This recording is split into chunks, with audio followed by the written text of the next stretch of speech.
welcome everyone. My name is Darius Pemberton, host of the show that you love the most, Goodfellas. Today we have a very informative and powerful show. Oh my God, it's time for you to take your blinders off and open your heart to hear this information that's probably going to change your life and your outlook on a bunch of different situations that we're going to go into. Today we have with us our special guest, Captain Sherry Stokes. How are you doing today? Well, glad to be here.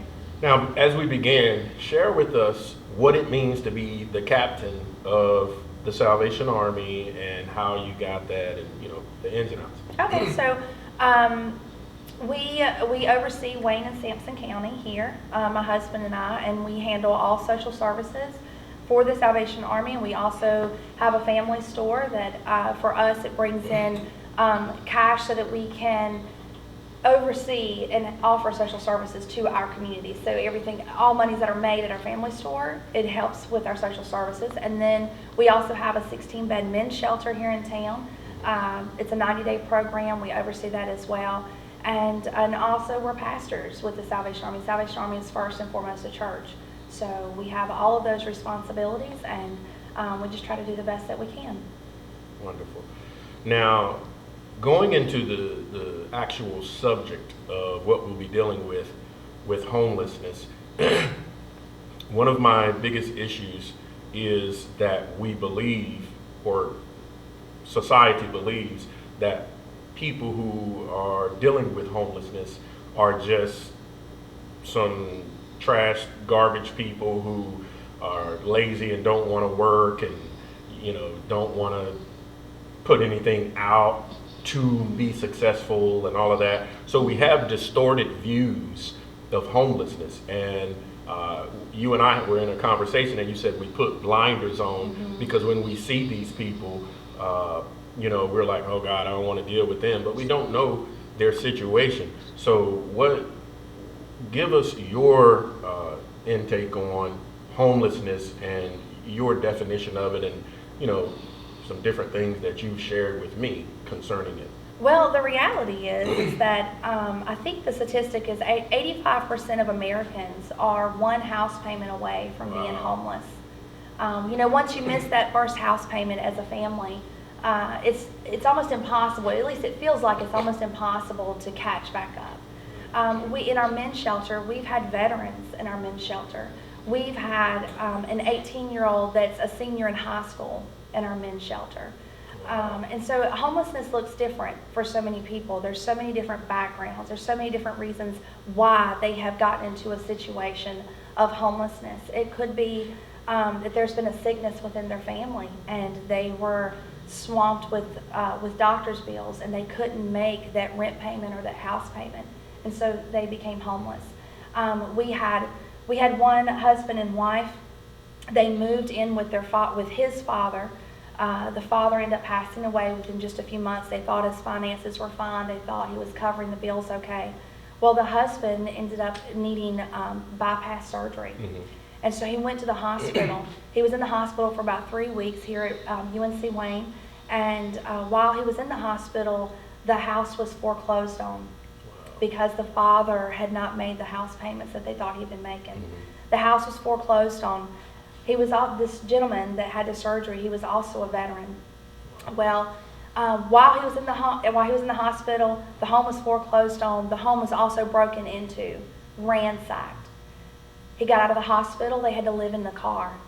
After having surgery, heart surgery, they had to live in a car. So they came to the Salvation Army, and we were, along with another agency, we were able to get them housed that day. So it was just, people just don't understand. There's so many reasons why people are homeless. A lot of times it's not just because they're struggling with drug addiction, not just because there's a mental illness, not just because they've made that choice. Sometimes it's life circumstance that leads them to that. That is serious. I know in our conversation you were talking about even a woman who was working as something like a EMS or a medical doctor or something like that, the ambulance. Yes. So we have a young lady that's in our community. Everyone thinks that she is homeless. She actually has an apartment, but her situation was she was an ED nurse, an emergency department nurse, and her husband worked in the police department. It was in upstate. And she was working one night. Her husband was actually hurt on the job as a police officer. He comes into the emergency department, and they had to pronounce him dead. He died from his wounds. And she just broke down. And so she ended up moving to Goldsboro here, and she just hasn't been the same ever since. And she's involved in prostitution. She's involved in drugs. And so, you know, we just have to understand that there's so much more to people's situations than what we see with our eyes. And the same day that we initially spoke, I had spoken with someone who said that he saw his mother and father killed in front of him, and he's never been able to do anything since then. And, you know, he lives on the street, sleeps in the park, all of that. But once again, we look at these people and we just think the worst. Absolutely. Like they're just drug addicts. They're alcoholics, or they're just looking for this, and oh my God, here they come begging for change. And we don't know their life story. But the thing that really spoke volumes is when you first began to speak, you said that most people, and this is the thing that everybody watching needs to grasp when we talk about homelessness.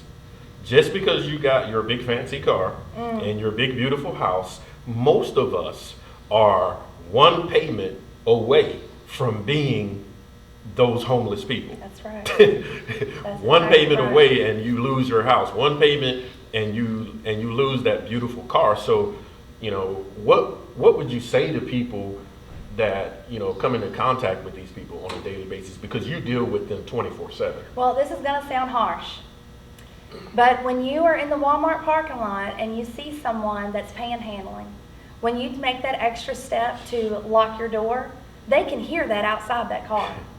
They can hear that. When you make that abrupt choice to not even make eye contact with them, they see that. They see when people walk past them and are kind of like this, like, don't look at me, don't make eye contact with me, don't ask me for anything. They see that, and not only do they see that, but they feel that.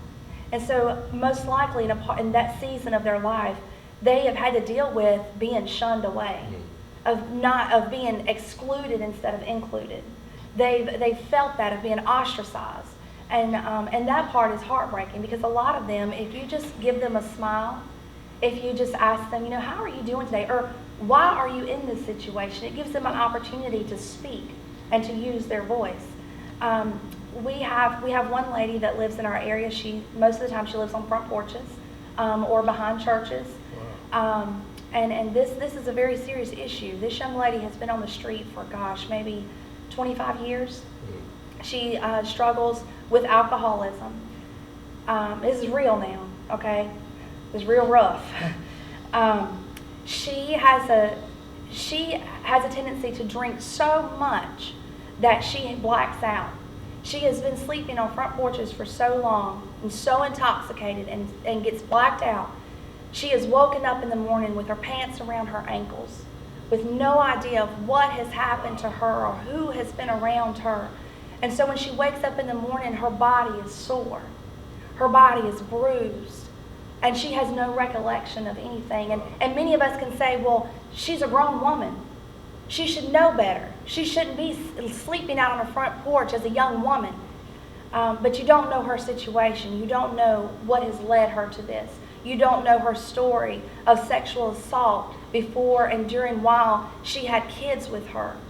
You don't know those stories. You don't know the story of her finding her mother dead. You don't know about that. And so a lot of times it's more than just what we see with our own eyes.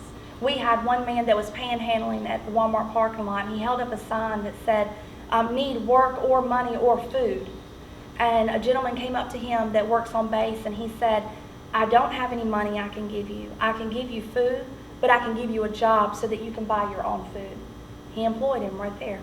Wow. And that's awesome, because number one, for those of us, and the majority of probably watch our show is Christians, and we say that we love God and we are so close to God, but the majority of the Christians are the ones who are passing these people by, as we claim the name of God and we love Jesus and we love Jesus, and all of these people, they're like, okay, does anybody love Jesus? Because now, when you were just saying that, the thing that was hitting me was, I'm trying to think what people may be saying, and you kind of hinted to it at the end, but they're like, okay, I understand you done had a couple of problems in your life, but I mean, okay, you walked in, your mom was dead. Eventually get over it. I mean, you don't have to drink alcohol, you don't have to do drugs, you don't have to sleep on the street. These people are out here because that's what they want to do. That's their choice. If they make a decision to change their life and get off the street and go get a job and go do this, then they can change their life. They can do it. But how can they do that if they're not given that opportunity? How can they do that? How can they turn their lives around if no one will even make eye contact with them? And God's word tells me that there's always going to be poor. But God's word also tells me that we are to take care of the poor. We're to take care of the widows. And if I can go home into my home and the comforts of my home, and I have heat or I have air and I have food in my cabinets, my children have lights, they have TV they can watch, but my neighbor is feeling hunger pains and I haven't done anything about that, the Lord convicts my heart for that.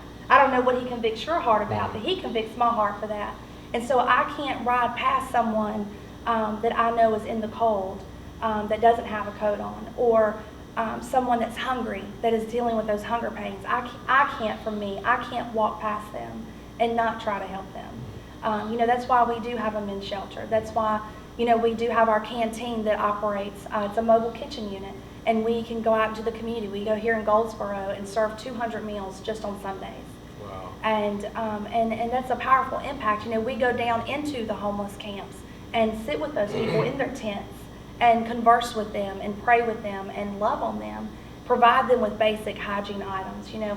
This morning when I got up, I went straight to the bathroom, turned on the light, and I started brushing my teeth.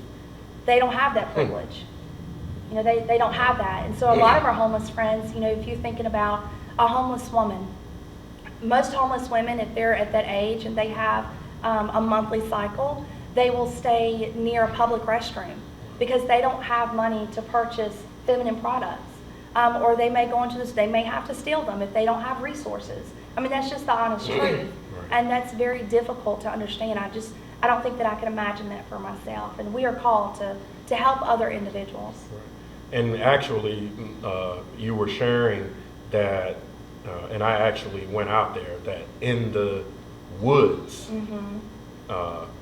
that there are some people sleeping in the woods, actual families with children, with toothbrushes hanging around trees, going to school from woods.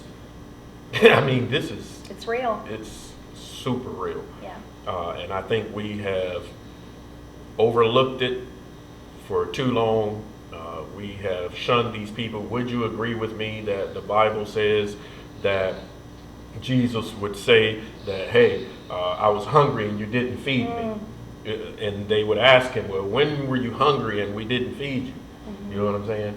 And what you do to the least of these, and these are the least of these. They are. These are the least of these. Very, very important.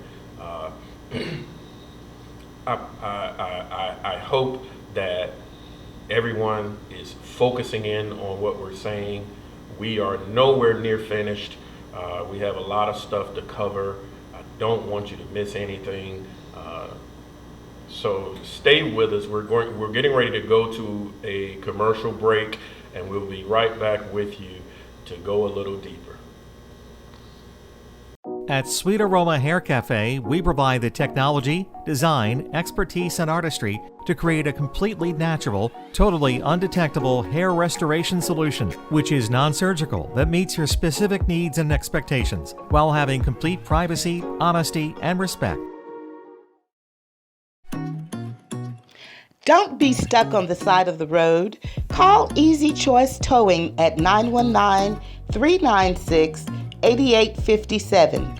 Call the people that you can trust. If you've been in an accident, don't wait for someone to call a random towing company, but call Easy Choice Towing. You can trust them. 919-396-8857. I'm Oksana and I like Satan.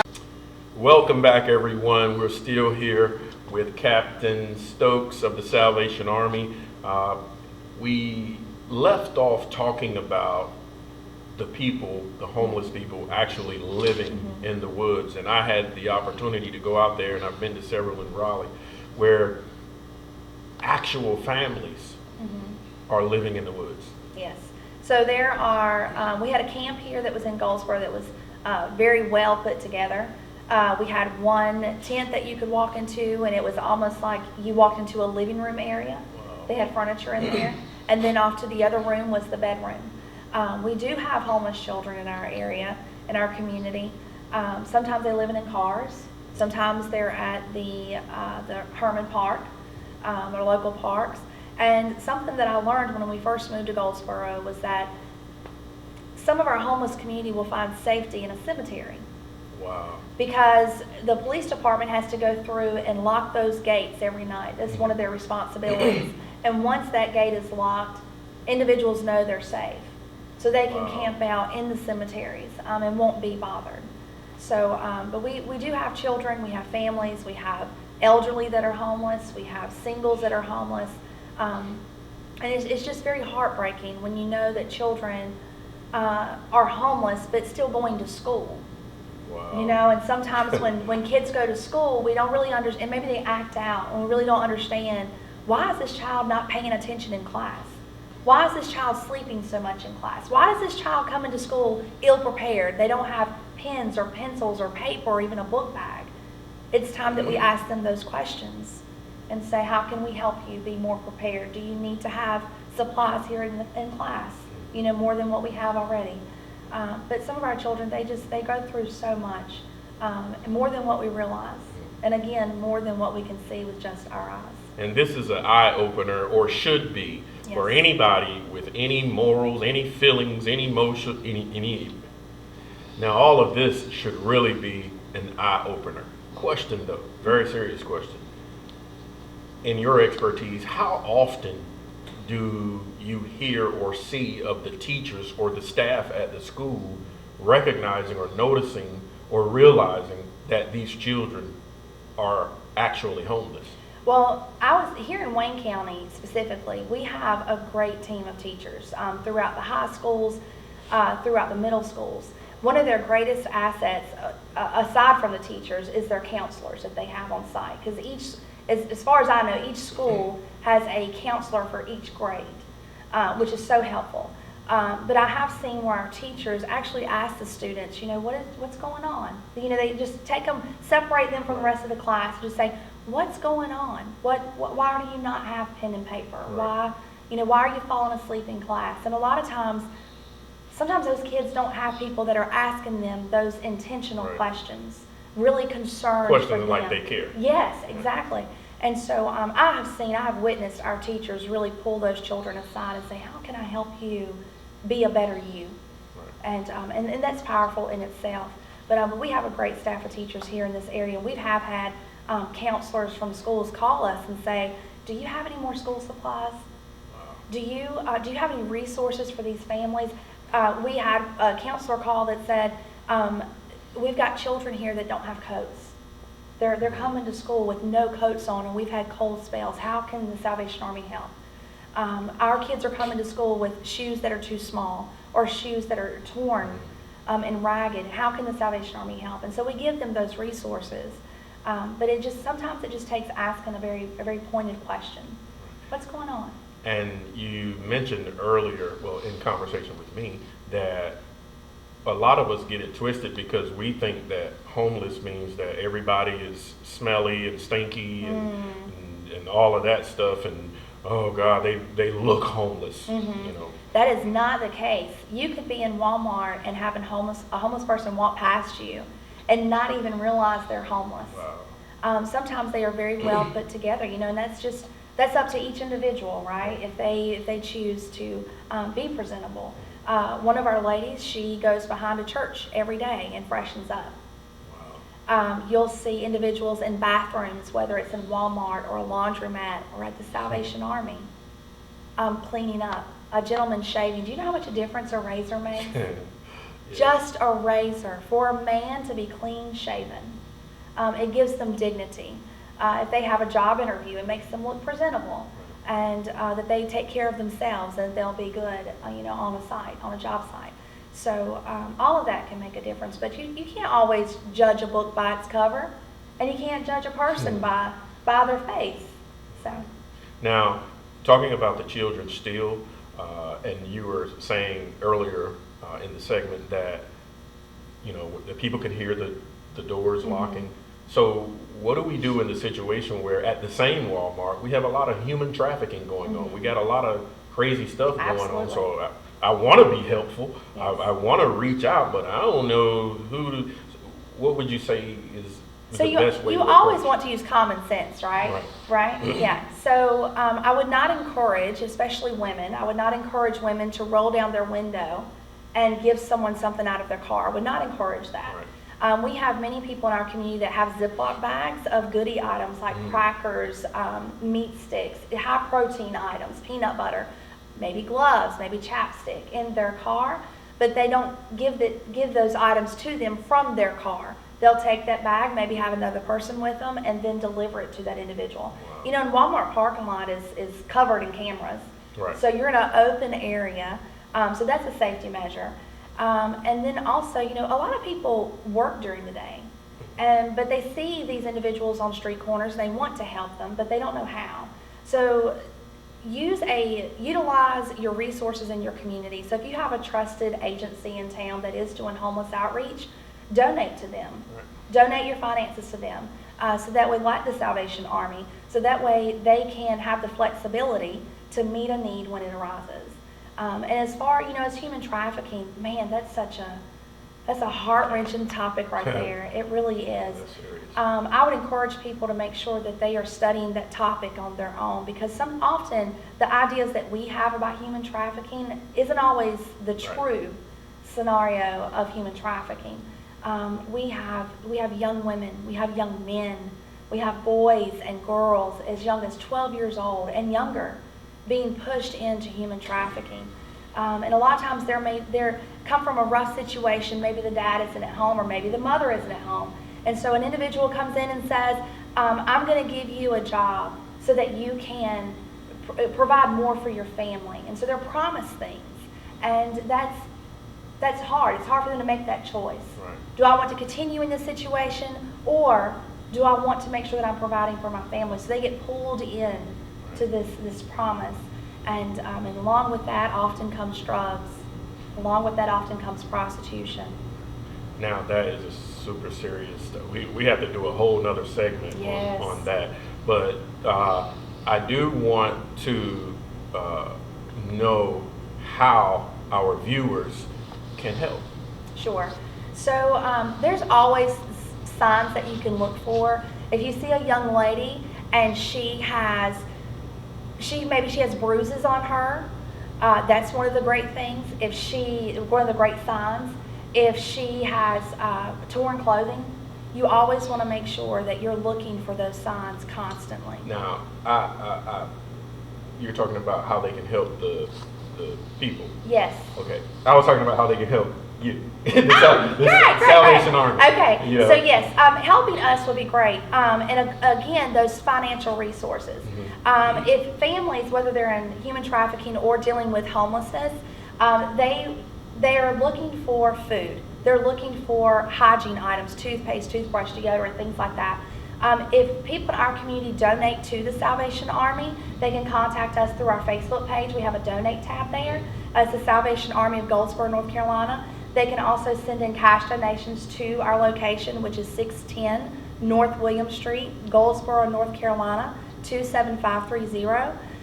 They can send in those donations, and that again gives us the flexibility. Can they call you? Yes, please call, ask questions, ask how you can help, what specific items that we need. Our phone number is 919-735-4645. 4811. Give us a call. Speak with Captain Stokes. Ask us, what do we need? Okay. Now, y'all got that information. Is there anything else that we can quickly hit that we didn't hit that you think everybody needs to know? A reminder or something, you know? Yes. So just always, if you're wanting to help our homeless community, make sure that you're using your common sense. Make sure that if you're helping them, it's with tangible things that they can use. Don't load them up with things they can't With use. Oreos. Yes. And people are quick to serve them hot dogs. And hot dogs are great. It's a great food, but it has absolutely no nutritional value. And if they're already not eating good, let's give them some nutritional value, and let's love them, and let's pray for them. And just make sure that we're willing to help out our brothers and sisters, and maybe not cast so much judgment. Let's love them. Yeah. Very, very serious. I hope y'all got this. Captain, it's awesome for you to even give us the opportunity to talk to you. I knew when I first talked to you that you were going to be awesome in sharing with, and you actually shed some light on some stuff for me, and I know for a lot of other people, because I'm like, what does the Salvation Army do? I mean, I don't know what they're doing. But y'all house people, y'all feed people, and all of that, and y'all do a lot of stuff. Give us I know everybody got it, but I just want to make sure they have it. One more time, give us your contact information all over again. Okay, so it's the Salvation Army of Goldsboro. We serve Wayne and Sampson County. Our address is 610 North William Street, Goldsboro, North Carolina, 27530. Our phone number is 919-735-4811. And we say please follow us on Facebook. We're constantly updating information with community events or things that we need to help the community. So make sure you check that out. All right. Well, I definitely thank you for taking the time out to flow with us. Once again, I hope y'all got it down pat, all of this stuff that we've been talking about. I hope you understand now that when you see someone who looks like they're homeless or even appears, to possibly be homeless, which according to you can't really look at them and tell, but pray and have God to deal with your discernment so that we can, not just walk by somebody who may need just a smile or just a simple look in their direction. Now, I definitely wanted to take a moment, pause, thanks to all of the organizations, the ministries, the different people, even the individuals who go out and who help our less fortunate, Absolutely. Who go out to our homeless communities and they give. A lot of times we don't know because they do it behind the scenes. Absolutely. That is really a blessing. Thank you to all of you for what you do all around. I definitely want to again thank you for joining us. Awesome. Now, I do want you to look at the screen, and if you need to contact Goodfellas, our information is right there. If you have something you want to share with us, questions or whatever, give us a call. But again, thank you for tuning in to Goodfellas, and we hope you have a blessed night. While women weep, as they do now, I'll fight. While children go hungry, as they do now, I'll fight. while men go to prison, in and out, In and out, as they do now. I'll fight. while there is a drunkard left, While there is a poor, lost girl upon the streets. while there remains one dark soul without the light of God, I'll fight. I'll fight to the very end.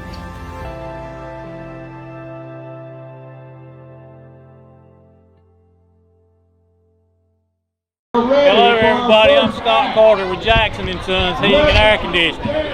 We're in beautiful downtown Goldsboro at the lighting ceremony with the Christmas lights. I want to wish everybody a very happy Thanksgiving from Jackson & Sons and a Merry Christmas.